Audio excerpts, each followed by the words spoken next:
अस्सलाम वालेकुम Nadreen. Programme पंहिंजी वसंती पंहिंजो वाहण में आऊं आवां जो मेज़बान राहिब अली चांडियो।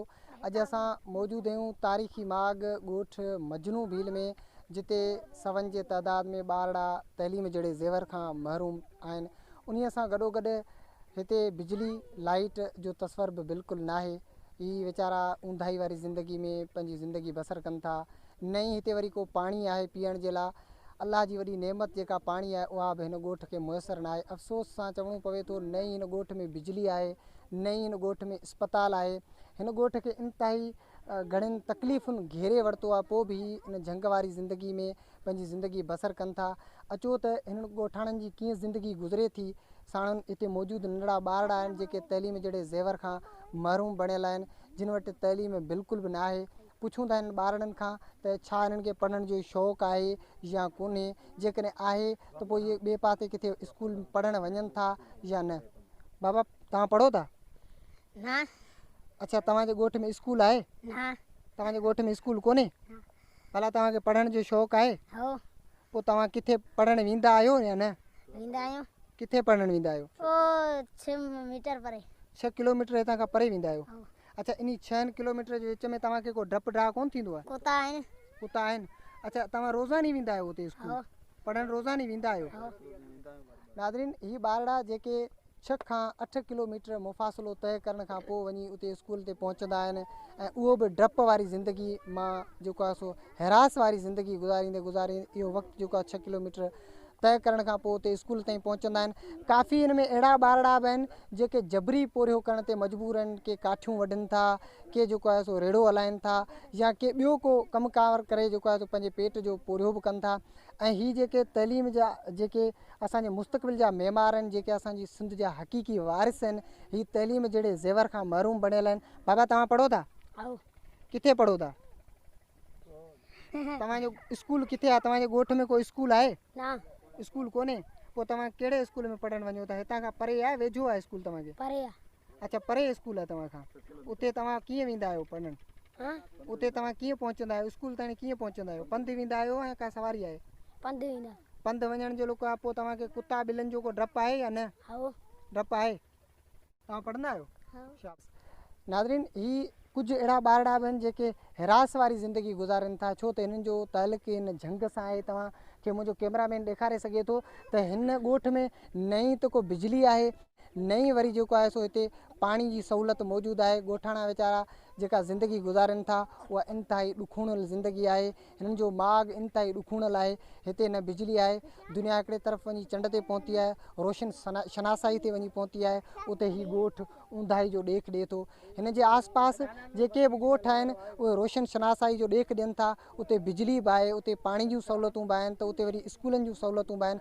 पर ही ॻोठ हिन सवे ॻोठनि जे विच ते मौजूदु हूंदे बि बिजली, पाणी, अस्पताल ऐं उन सां गॾो गॾु वॾे में वॾो जेको इशू आहे उहो तइलीम आहे, उहो स्कूल बि हिते मौजूदु न आहे। ऐं ही ॿारड़ा जेके हिते सवन जे तइदाद में सिर्फ़ु हिन ई ॻोठ सां तालुक़ु रखनि था, मजने भीले ॻोठ सां तालुक़ु रखनि था, जेको ही तारीख़ी ॻोठ आहे। ही ॻोठ मजनू भील जिते स्कूल बि कोन्हे, न ई जेको आहे सो पाणी जी सहूलियत आहे। ॻोठाणा असां वटि मौजूदु आहिनि, उन्हनि खां ॻाल्हि ॿोल करियूं था त कहिड़ियूं जेके आहिनि सहूलियतूं उन्हनि जे ॻोठ में मुयसरु न आहिनि। अदा, तव्हांजे ॻोठ में कहिड़ियूं कहिड़ियूं सहूलियतूं मौजूदु न आहिनि ऐं तव्हां कीअं ज़िंदगी गुज़ारियो था? ज़िंदगी साईं गुज़ारंदा आहियूं काठियुनि देवनि ते। ऐं हिते पाणी जी सहूलियत न आहे, लाइट न आहे, स्कूल न आहे, रोड न आहे, माना सहूलियत का बि कोन्हे। 9 किलोमीटर ते मथे ते पाणी खणी घर वेंदा आहियूं। इहो आहे। अच्छा, पोइ जेकॾहिं तव्हांजे ॻोठ में को फ़र्ज़ु करियो जेकॾहिं को बीमार थी पवंदो आहे, पोइ तव्हां हुनखे अस्पताल कीअं पहुचाईंदा आहियो? पोइ ईअं वेंदा आहियूं रोडनि ते खणी, पोइ किथे के सवारी मिले त खणी वञूं रक्षण ते। कई रोड परे हूंदा आहिनि। तव्हांजे ॻोठ में बिजली बि कोन्हे? बिजली बि कोन्हे। ऐं भटूं बि आहिनि, उनजो बि खाज थींदा हूंदा।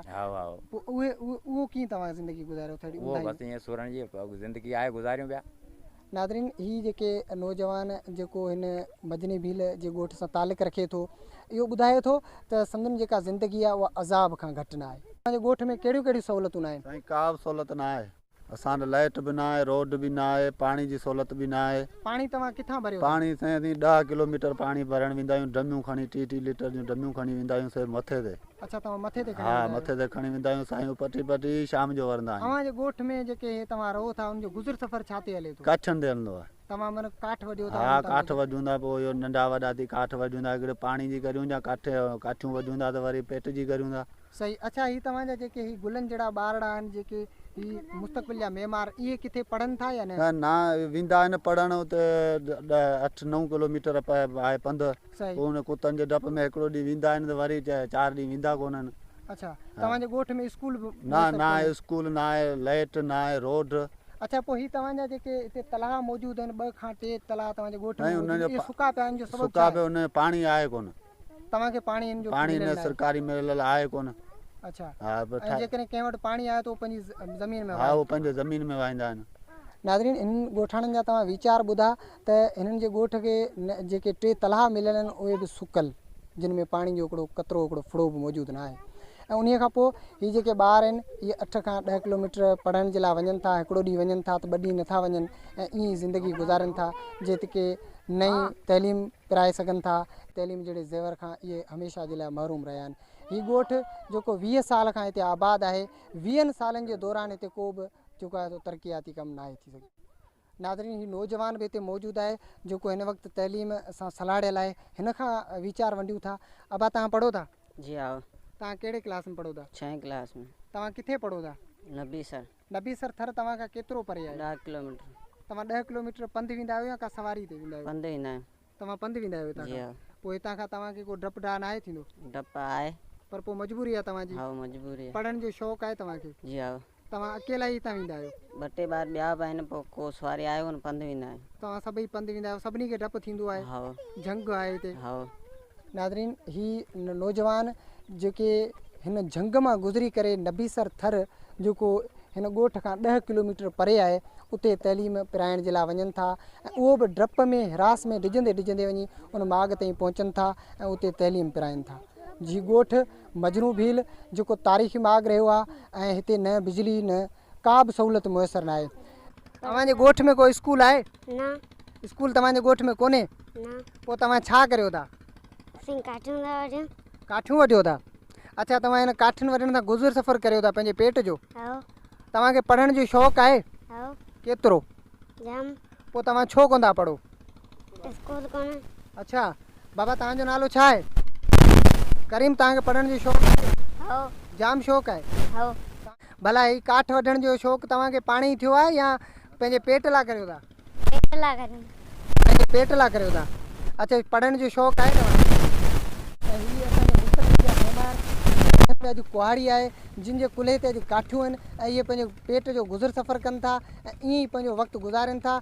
जेतोणीकि हिननि जे ॻोठ में स्कूल बि आहे, स्कूल जी बिल्डिंग बि मौजूदु आहे, तंहिं हूंदे बि इहे जेके आहिनि से काठ वढनि था ऐं इहे पंहिंजे पेट जो पोरियो कनि था। केतिरा क्लास पढ़ियल आहियो? 6 किताब पढ़ियल आहियूं। नाज़रीन, हीउ जेको नंढो आहे हिन जी उमिरि 17 खां 18 साल आहे ऐं हीअ तइलीम सां वाबस्तगी रखंदड़ छोकिरो हो जेको 6 क्लास पढ़ियल आहे। 6 क्लासनि पढ़ण खां पोइ अॼु हीअ तइलीम जहिड़े ज़ेवर खां महरूम थी चुको आहे। बाबा, कहिड़ी मजबूरी हुई जेको तव्हां स्कूल छॾियो? साईं मुंहिंजो पीउ गुज़ारे वियो। तव्हांजो वाल साहब गुज़ारे वियो? जी आओ। पोइ तव्हां ते घर जूं ज़िम्मेवारियूं अची वियूं? जी आओ। तव्हां घणा भाउ आहियो? असीं 4 भाउ आहियूं। ॿिया तव्हां खां नंढा आहिनि वॾा आहिनि? मूंखां हिकिड़ो वॾो आहे, असीं आहियूं हिकु जहिड़ा ॿुंगा ॾेढा आहिनि ॿिया। अच्छा, पोइ तव्हां पंहिंजे घर जो गुज़र सफ़र हिन काठियूं वढे पोइ जी करियो? आओ। हिकिड़ो बीमार आहे साम्हूं, हिकिड़ो बीमार आहे। अच्छा, हिकिड़ो बीमार बि आहे? जी आओ। अच्छा, उनजो इलाज बि तव्हां इन पोरीअ मंझां इन करायो? काठियुनि मंझि कराईंदा आहियूं। नाज़रीन, ही तव्हां ॾिठो जेको नौजवान मुस्तक़बिल जा मेमार आहिनि असांजा, इहे काठियूं वढे पेट जो गुज़र सफ़र कनि था। न सिर्फ़ु घर जो गाॾो हलाइनि था, पंहिंजे पेट जो पोरियो कनि था, पेट जी बुख खे उझाइनि था, पर उन सां गॾोगॾु बीमारी, सीमारी, कर्ज़दारी ऐं मर्ज़दारी जहिड़नि मर्ज़नि खे बि मुंहुं ॾियनि था। हुकूमत जेका आहे सा अगूर निंड में सुतल आहे। ही अहिड़ा इलाइक़ा जिते न त पाणी आहे न ई को रोड आहे। मूंखे बि हिन ॻोठ में अचण जे लाइ इंतिहाई घणियूं तकलीफ़ुनि खे मुंहुं ॾियणो पियो। इंतिहाई घणियुनि तकलीफ़ुनि खां पोइ हिन माॻ ताईं पहुता आहियूं जिते न त सिर्फ़ु पाणी न ई जेको आहे सो बिजली जी सहूलियत आहे। हिते जेका हिन जदीद दौर में जो दुनिया वञी चंड ते पहुती है, टेक्नोलॉजी जो एॾो दौर आयो आहे जो माण्हू उरूज ते वञी पहुता आहिनि, पर हिन झंग वारी ज़िंदगी में ही नौजवान वीचारा झंग वारी ज़िंदगी गुज़ारनि था, जिते लाइट बिल्कुल भी नाहे, बिजली जो तस्वर भी नाहे, नई रोड जो तस्वर आहे, ऐं नई वरी हिते पाणी जेका अल्लाह ताला जी वरी नेमत आहे उहा बि हिते मुयसरु न आहे। ऐं अॼोको प्रोग्राम पंहिंजी वसंदी पंहिंजो वाण पंहिंजी पुॼाणी ते पहुतो। ईंदड़ हफ़्ते वरी कंहिं ॿिए माॻ तां मिलंदासीं तव्हां सां। ॾींदा इजाज़त राय बली चांडियो खे।